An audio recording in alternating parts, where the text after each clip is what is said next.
सतलोक के मालिक कबीर परमात्मा के पाने की आपको विधि बताते हैं। सुन आत्मा चितला के और सतपुरुष से कर ले सगाई, गुरु बिचौला बना के आप जी की सगाई करवा दी इस दास ने सत्य पुरुष से सभी की। और सगाई होगी तो ब्याह भी होगा, और ब्याह होगा तो पति के घर भी जावांगे। और जिनका कितने सगाई ना कुछ सलसलाए नहीं है, वो तो कंवारी हैं, तो वो जाएंगी क्योंकि वो तो यहीं रह जाएंगी, अभी यहीं रहेंगी। हाँ, लेकिन सभी को चाहिए कि अपना इस तरह प्रोसीजर अपनावें, यानी गुरु की शरण में आवें, परमात्मा से संबंध जोड़े, नाता जोड़े।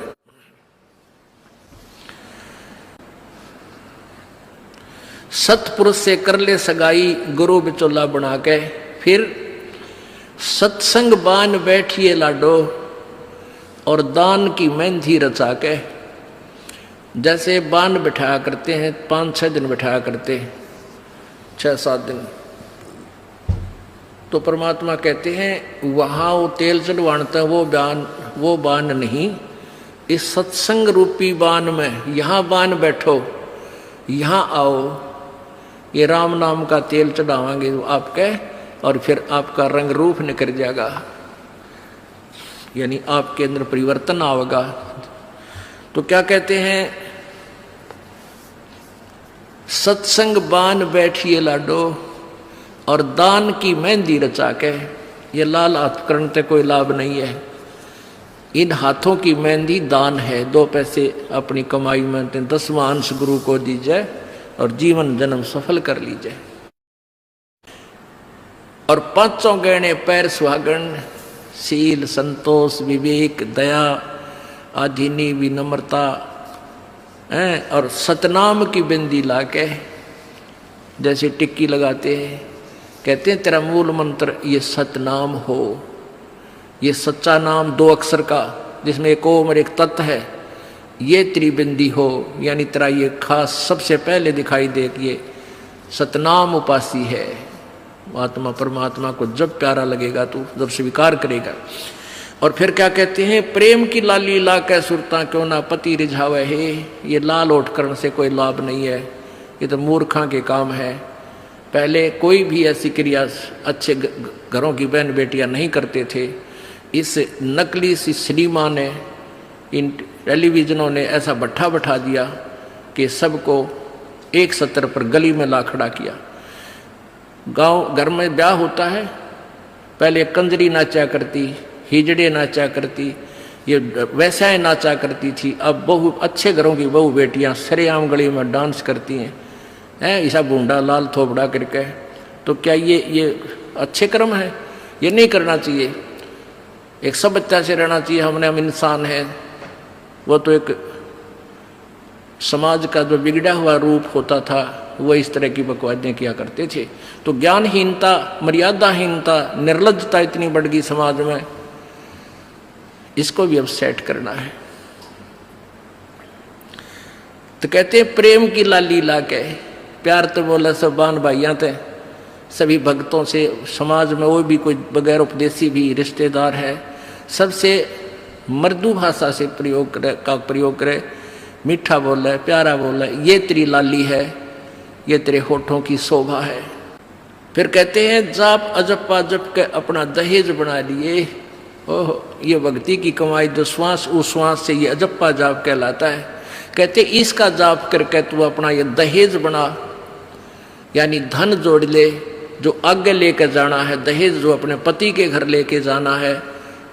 पहले कुरीति थी कि जो लड़की घना धन लेकर आती थी दहेज का, उसका आदर पूरा परिवार करता था। ऐसे हमारे हम भ्रमित थे, अज्ञानता थी। तो उसी दृष्टिकोण से ये कहा गया है कि जैसे अच्छा ज्यादा दहेज लाने वाली बहु पुत्र वधू अपने ससुराल में आदर सत्कार पाती है, ऐसे ही तू डट के भजन कर, घना दहेज बना ले सत्य अजप्पा जाप का। अजप्पा जाप जप के अपना दहेज बना लिए, अनहद बाजा बाजन लागे फिर खुशी बना लिए। ओह, जैसे लड़की का पता लग गया कि आज ब्याह है, लड़की की का आज विवाह है, अब कई बच्चे बकाया करें, न्यू कहेंगे ए तेरी बारात आ गई, और फिर न्यू कहें कोई ना आई क्यों ना जीवरी है, यानी उसने खजाया करते हैं। तो फिर वो लड़की सोच लेती है बांधन दे ले मौके जाएंगे। तो कहते हैं जब वो बाजा बाजन लाग जा तब सोच लिए बात लवा लाग ली कि आ गई बारात। तो कहते हैं आप भक्ति जब करोगे तो आपको ऑटोमेटिकली आपके ये ऊपर के यहाँ से ऊपर के हिस्से में बहुत सी आवाजें, कई प्रकार की आवाजें आने लग जाएंगी। इसमें जो हमें आवाज सुनती हैं ये प्राथमिक भक्ति की लक्षण है, अंतिम नहीं है। हाँ, ये भी सुननी चाहिए, सुनेंगी, आपको अवश्य सुनेंगी, ना चाहते हुए भी सुनेंगी। और कभी सुनना चाहो तो कभी 2, 4, 10 मिनट, कभी कभी डेली नहीं, कभी ऐसे कान बंद करके एकांत स्थान पर सुन लेना, आपको सारा साजबाज अंदर बाजता दिखेगा, जिसकी भक्ति इस लक्षण हो गए। कुछ एक को वैसे भी सुनती हैं जिनके पूर्व जन्म की भक्तियां होती हैं और फिर धीरे धीरे उनकी बंद हो जाती हैं, आगे कुछ नहीं सुनती, चाहे वो किसी का नाम जाप ले रखा है। तो वो तो ऐसा सुनना, ये देखना तो ऐसा है जैसे आपने बैंक में कमाई करी की और बैंक में पैसे जमा करा दिए, और उस बैंक की कॉपी ने कभी देखना चाहो तो खोल के देख लो। और ये दूसरे जो पंथ बताए हैं, ये साधना इनकी नाम गलत हैं, और कहते हैं ध्यान लगाओ, मेडिटेशन करो, कान बंद करके, आंख बंद करके, अंदर आवाज सुनो, शब्द सुनो। ये कोई फायदा नहीं। अब जैसे धंधा करता नहीं और बैंक में जब पूर्व जन्म की पहले की जो डिपॉजिट है 20-30 हजार, उसने रोज देखे जाने कहाँ 20,000 हैं, और 20,000 में काम तो ना चले, फिर वो निकलवाने भी उसी में तो पड़ेंगे, वो एक दिन जीरो हो जाएंगे। वो तो जैसे आपको ये आभास होंगे किसी भी वस्तु का, जैसे हम हमारी आंखों, आपकी जो भक्ति करते हैं उनकी आंखों के सामने बहुत सी चीजें ऐसे चलती दिखाई देंगी। कभी तो ऐसा आभास होगा जैसे कोई मक्खी आ गई, कोई मच्छर जा रहा है, या कोई ऐसी कोई लाइन सी दिखाई देती है। तो ये आपकी भक्ति की कमाई है, प्रतिफल आपको दिख रहा है। और कई एकादा क्या करे हमारे भक्त, एक बहन भगत भाई आया ने बोला जी मैंने तो आंख दिखा ली, मेरी तो आंखों में डिफेक्ट हो गया। वहाँ क्या हो गया कि आगे बेरानी काला काला दिखे जाए, नो देखूं जब भी दिखा, मन तक कई डर भी लग जाता है। और डॉक्टर का इसका ऑपरेशन करेंगे, रमा भले आदमी क्यों आंख पड़वावे, ये तेरी भक्ति की कमाई दिखाई दे रही है, तेरी जो बैंक में जमा कराए हैं वो कॉपी में दिखे तेरे को। ये तो भगवान आत्मा ने दिखेंगे बेटा, जिनकी कमाई शुरुआत हो चुकी है। जेता अंजन आंजिए चश्मों में दिखंत, नु बोला सचमुच में, कहा सचमुच, फिर खुश हो गया रहा तेरा गजब भैया। तो ये जो सामने दिखाई देते घबराना नहीं। बहुत से भ्रमित हो जाते हैं क्योंकि बार बार ये दास नहीं बता पाता आपको। तो प्रत्येक सत्संग में आओगे तो कभी ना कभी हर पहलू पर विचार विमर्श दिया जाता है। तो घबराना नहीं है, ये आपकी आंखों के सामने कोई वस्तु दिखाई देगी, वो आप ही बताओगे, दास बताओगा तो तुम झूठ भी बोल दोगे। तो वो आपकी जितनी कमाई है वो अपने आप बढ़ती जा रही है, उसका लेवल बता रहा है। तो ऐसे अंदर आवाजें आएंगी, कई प्रकार की आएंगी, और उनमें से एक न्यारी आवाज आएगी, एक मुरली की आवाज आएगी। और वो मुरली, वो आवाज जो है, जो इसमें पिंड में जो आएगी वो यहीं तक की है, ये महास्वर्ग तक की है। और जो वास्तविक धुन, वास्तविक जो आवाज है वो इस अंड और पिंड से पार है, वो सतलोक में है। वो वहां जाकर आपको वो बात बाहर सुनाई देगी। यानी इस शरीर से एक जब आत्मा भक्ति से परिपूर्ण हो जाती है तो इस शरीर से बाहर भी हो जाती है। तो उसको सुनने के लिए ऐसी स्थिति आ जाएगी अपने आप, जैसे आपका शरीर यहाँ बाहर खड़े हो गए, और फिर वो आवाज़ आपको उस सूक्ष्म शरीर के माध्यम से सीधा कनेक्शन उस सतलोक से हो जाता है। वो परले पार वाली मुरली आवाज़, वो धुन, वो झनकार अलग से सुनाई देती है। फिर सेकंड के बाद आप उसी शरीर में होते, आपको पता भी नहीं कि मैं बाहर गया या अंदर ही था। वो बहुत बाद में जाकर बहुत लेटेस्ट स्टेज पे ऐसा होगा, पर ऐसा हो या ना हो, आप जैसे दास बताओ, ये खुराक खाते रहो, रोग कटेगा, ये साधना करते रहो। तो क्या बताया है, जाप अजप्पा जप के अपना दहेज बना लिए और ये अनहद बाजा बाजन लागे, फिर खुशी मना लिए। फिर मान लिए खान तेरी भक्ति चल पड़ी, निकट लागली बात आगे लेने, यानी बरात आगी। आवे बिरहा कबीर लेने, खुश होकर चालिए और प्रेम की बारिश होने लागे, फिर मलमल ढा दिए। जैसे आपने कल सुना था, बिना प्रेम पावे नहीं चे करोड़ समाधि ला। होय होय। जैसे सूरज के आगे बदरा ऐसे कर्म छयारे, प्रेम की पवन करे चित मंजन झलके तेज नयारे। प्रेम की पवन, परमात्मा के प्रति इतना प्यार उमड़ उमड़ का अब आपके हृदय में रह रह के जरा सी बात मालिक की चले, आंखें भरे आऊं आपकी, कुछ दिन में ऐसी सचिथी आ जाएगी।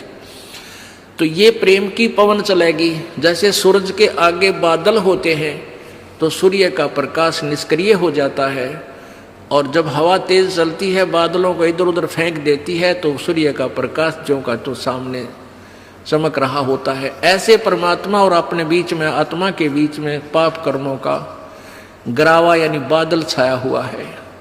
इस प्रेम की यानी सब भक्ति जो क्रिया आपकी होंगी, दान करता आदमी को इतनी खुशी होती है, उस दिन कोई ठिकाना नहीं। और 10 रुपये चोरी कर ले, आत्मा खुश नहीं हो सकती, चाहे 20 लाख चोरी कर ले। और 10 रुपये, 20 रुपये, 1000 रुपये, 2000 रुपये आप दान करने की चेष्टा करते हो, पहले उमंग भर लेती है, और दान करे पाछो तो न्यारी खुशी होती है। तो ये तो क्या बताते हैं, ऐसे जो सब क्रियाएं आपसे कराई जा रही हैं, इनका उद्देश्य है कि आप में इतनी विनम्रता, इतना प्योर हार्टेड हो जाओ आप कि मालिक के प्रति जरा सी भी चर्चा चला आँखों में पानी आने लग जा, गदगद हो जा। कहते हैं प्रेम की पवन करे चित मंजन, फिर झलके तेज नयारे। तो यहाँ क्या बताया कि प्रेम की बारिश होने लगे, फिर मलमल नहा लिए। यानी ये लक्षण बता रहे हैं, एक भक्त में रह रहकर ऐसे लक्षण आ जाएंगे। एक बुढ़ा आवे मेरे पास, नाम ले रखा है उन्होंने साल भर से। वो कहता है जी मैं नाम जपन लागू, मैं रोने लग जाऊं, मेरा रोना बंद कर दिया। राम तो रोना शुरू करवावा तो बंद करवाना आवे, ये तेरे भाग जाग रे भले आदमी। नो कहना शर्म आवे, लोग नो कहीं अच्छा आदमी नाम लेने लगे तो माई लोग की सुनेगा तुम्हारी सुनेगा, नो बता। तो इसे ओपन कर्मी प्राणी है, बुढ़ा आदमी 65 साल का होगा, भगवान का नाम मिल गया, पिछले संस्कार से ही होता सारा कुछ। और ईब नो कह नाम लेने लग गो, मैं तो रोने लग जाऊँ। अरे तेरा जी भी भगवान ये सब ने देसा रोना हमारे भगता ने, आँखें में पानी आवे, मालिक की चर्चा हो, ना द्वेष हो, ना राग उठे, ना कोई चोरी करने जी करे, ना कोई जारी करने जी करे, ना बुराई मन में आवे। ये ऐसा जो धुन लग जा। फिर कहते हैं सार शब्द का सुरमा गा लिए, जब पति न भावे। सार शब्द यानी जो असली मंत्र आपको दिया जाएगा वो सुरमय जैसा होगा, वो एक न्यारी आपकी जो है ना पहचान बनेगी, उस पर न्यारी जो है ना अलग से आपकी एक और सुंदरता बनेगी। यानी परमात्मा को आप और उस मंत्र सहित और अच्छे लगोगे जिनके पास ये तीनों मंत्र होंगे। कहने का भाव ये, आदिन्नी की मांग बरा ले तो चलिए नाड़ झुका के, विनम्रता, अभिमान खत्म हो, विनम्रता आवे, और सबके साथ प्यार से बोले, आकड़ नहीं पाड़े। ये लक्षण हो जाने चाहिए आपके अंदर। आदिन्नी की मांग बरा ले, ये जो मांग आप सिंदूर डालते हैं, ये आदिन्नी तेरी मांग है। और चलिए नाड़ झुका के, यानी नम्रता से रहना, नाड़ झुका के चलना, नम्रता से पेश आना। और संत समागम बरात तेरी तन ले जावेगा ब्याह के। अब ये सत्संग रूपी बारात है, आत्मा को यहीं से श्रृंगारा जाता है, यहीं से इसको तैयार किया जाता है, ज्ञान सुनाया जाता है। तो ये परमात्मा, सत्संग में आने वाली आत्मा ही परमात्मा के पास जाएगी। यानी ये बरात वाले ही, बरात ही समझो उस मालिक की। संत समागम बरात तेरी तन ले जावेगा ब्याह के, सुरत नृत है डोली तेरी। सुरत और नृत ये आत्मा इनके साथ चलेगी। और बैठ सुन शिखर में जाकर यानी सतलोक में जाकर बैठ गया।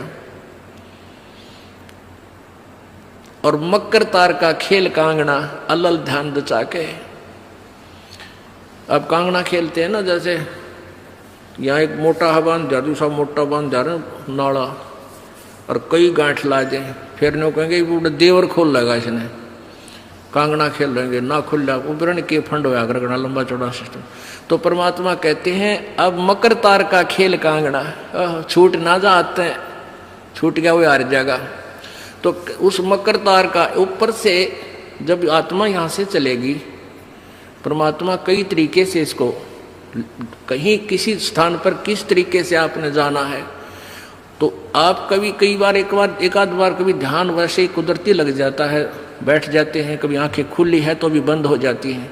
और कई बार ऐसा होगा कि एक मकड़ी के तार जैसा आपको लंबा स्ट्रेट बहुत, उसका कोई और छोर आप नहीं देख सकोगे, ऐसा तार सा नजर आएगा, उसको मकर तार कहते हैं। उसके साथ लग के आत्मा जैसे मकड़ी उस तार को पकड़कर ऊपर चढ़ जाती है, ऐसे वो मकर तार का आपको दिखाई देगा जब चलेगी यहाँ से आत्मा संसार छोड़ के। तो एक मकर तार का मार्ग आपको मिलेगा, उसके साथ चलना, उसको छोड़ना नहीं तो उधर नहीं जाना, नहीं तो मार खा जाएगी। तो ऐसे ही वो कांगड़ा खेलते हैं, जब दोनों और दाव लगा देते हैं, तू खोल गया तो तू हार गया हारगी, तो ऐसे अपने अपनी जबरदस्ती से उसको पकड़ लेना है उस मकर तार के, उस मकर तार को। मकर तार माने मकड़ी का तार। ऐसा एक रास्ते में आपको ये गाइडलाइन होगी कि इसके साथ साथ चल, भ्रमित ना होना। सतलोक जाने के लिए वो कुछ समय कुछ स्थान तक मकर तार है, उसके बाद फिर परमात्मा का अलग से मार्ग है। सुरत नृत्य है डोली तेरी, बैठ सुन शिखर में जाके, मकर तार का खेल कांगना अल्लल ध्यान दचा के। ओए होए, एक एक वाणी का आधा हिस्सा भी इतना जबरदस्त भर रखा भगवान ने।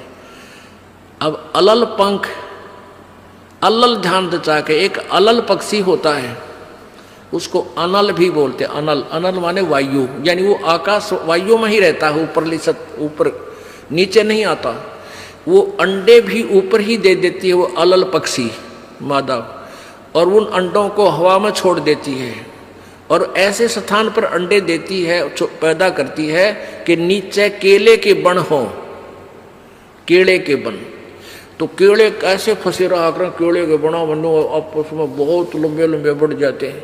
तो वहाँ आकाश से वो अलल पक्षी बहुत लंबा चौड़ा होता है, वो कम से कम भी सैकड़ों फुट लंबा और 50 फुट की चौड़ाई होती है। इतने बड़े बड़े पर होते हैं उसके, बहुत जबरदस्त लोहे के तौ की तरह, और पंजे होते हैं जैसे नो चमटिया की तरह, खुर जैसे बहुत जबरदस्त नाकुल्ले, बहुत मजबूत, और 4 पैर होते हैं उसके,